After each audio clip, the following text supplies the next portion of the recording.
Hey guys, welcome back to the channel. In this tech tutorial video, we're going to reveal to you how you can turn off the picture-in-picture mode in the Avast web browser. So let us dive into this. So if you're annoyed by that picture-in-picture mode that may pop up automatically, for example, in various websites that play videos, you may disable this here on the Avast web browser through these three dots on the top right, through the browser settings at the bottom, and by navigating to privacy and security. From there, click into site settings, scroll down and choose additional content settings here. Scroll down further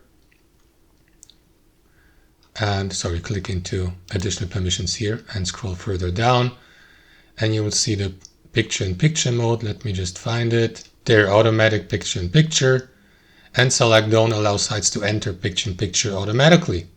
You may add, of course, exceptions to that rule by clicking into add here, enter the URL address. For example, I don't know if it's YouTube or Vimeo or any other website you would like to add or assign an exception rule. And that's how it works, guys. Thanks for watching. Hope you enjoyed it, got some value from it, and we'll see you next time on our channel.